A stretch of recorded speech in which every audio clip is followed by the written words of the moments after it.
Hey guys, welcome back to the channel. Today's video is going to be just a little bit different, which is kind of what I had in mind when I started this series to begin with. You know, I wanted to see different things, different genres of music, different types of percussion, whatever it may be. But today, we're going to be taking a look at Matthew Pretty the Bucket Boy. I said that kind of weird, huh? But yes, for those of you guys that don't know, Matthew Pretty is he's kind of affectionately known as the Bucket Boy, and he's a street performer. I don't actually know where he performs, but I think, you know what, somebody mentioned this to me in the comment section. Somebody requested that I take a look at Matthew Pretty, and I don't remember who it was, so I apologize 100% for that. But I think you guys told me that he's one of the more famous street performers around, so that got me pretty excited and I wanted to check him out. So yeah, it's not your traditional reaction analysis that you're gonna get from me, but I think we're gonna have a lot of fun regardless. Once again, mandatory disclaimer, I'm gonna be pausing the video at different points of the performance to kind of give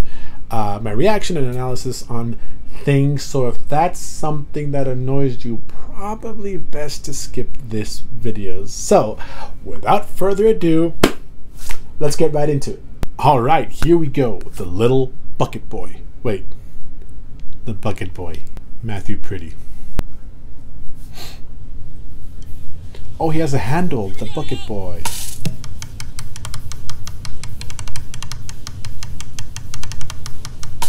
I'm already feeling it.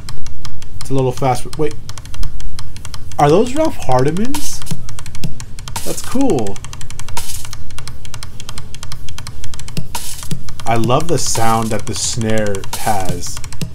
The coin stuff is genius. Yeah.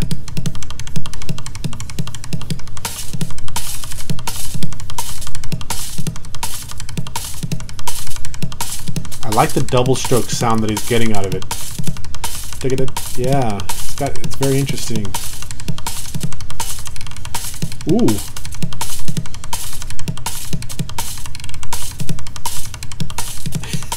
Buckets have such a nice, like, thumpy sound.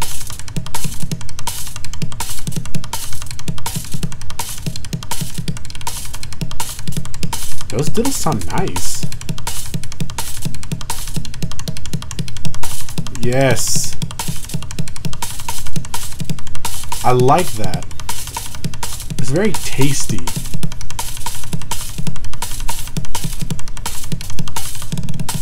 Oof.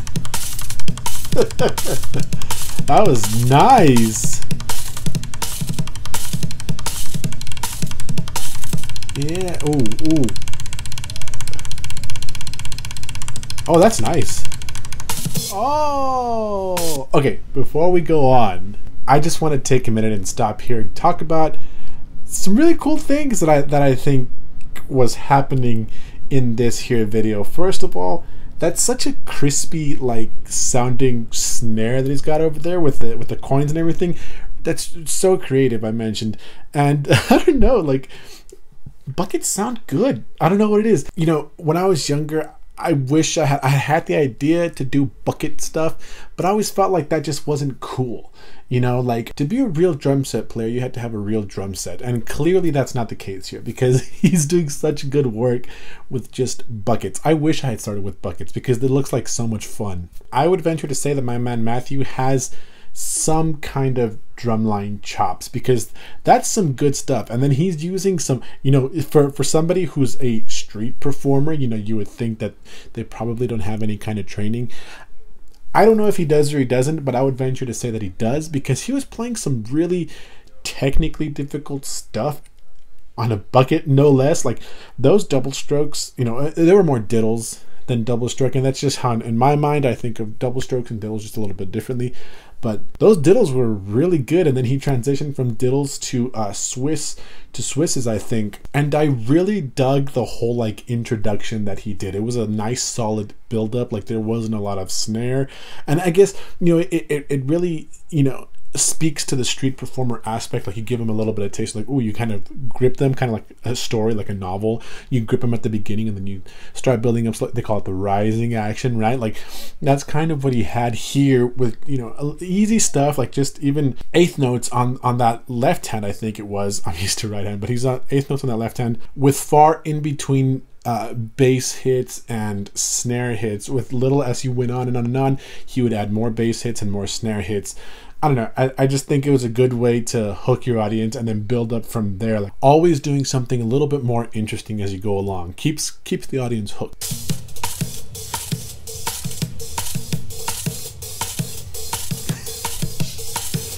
That hi-hat sounds awesome.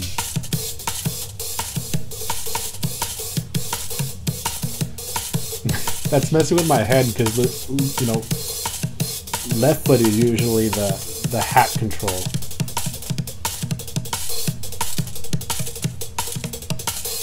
That's a cool groove. The things you can do when you set your mind. Oh yes, let's get some pan action. Flip the stick to get a little bit of a thicker sound.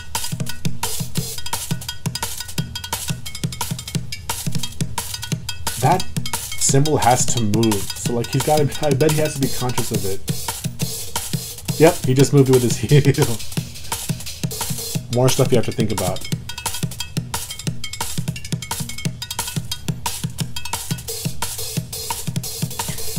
That little like melodic rhythm stuff on the pots reminds me of Neil Peart for some reason.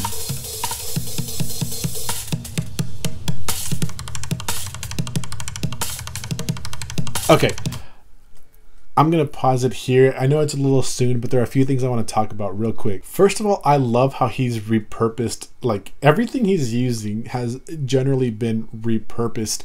I don't even know what he has that cymbal on, like so he can get that sizzle effect, but that's awesome. I mean, I can't really see it even right now, but you know, and then with the foot creating sizzle effects like a hi-hat. I mean, it really is. But everything there is repurposed. I mean, obviously as a street drummer, that's the whole idea. You know, you're playing on buckets and pans, but you know, I love the creativity that these street performers have utilized when they're doing their performances. And then, you know, talking about creativity, those pots that he has over there, I mean, you know, that's the first thing generally a young percussionist will do. You know, little 5 and 6 year old Timmy wants to be a drum set player. The first thing they grab, the pots and the pans, right? At least that's the old cliche. But it's used to such a high caliber here, in my opinion. You know, like he's got so many interesting rhythmic qualities in the pans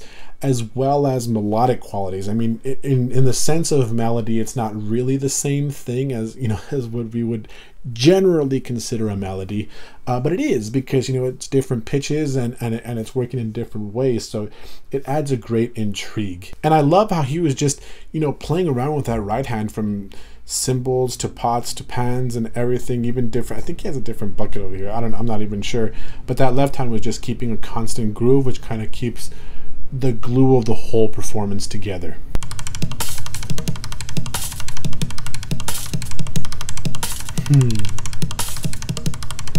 It just feels good to me, you know? These guys just have such good, yes, back to Swiss's, have such nice feel. Yes! That felt good.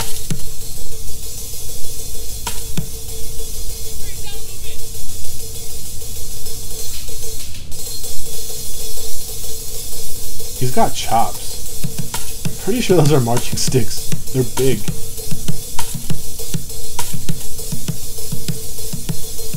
I think he's holding that cymbal like with his foot so it doesn't go anywhere. Hey, that feels good.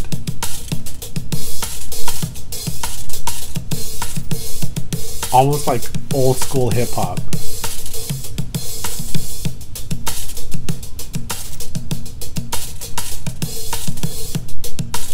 Oh, he doesn't have another pan over there. Thought he did.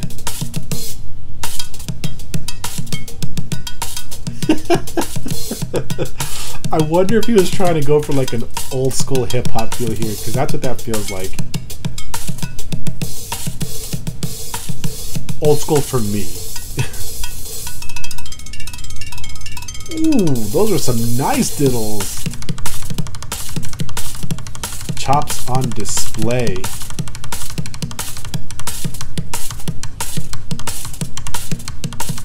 Yes. Such nice rhythmic.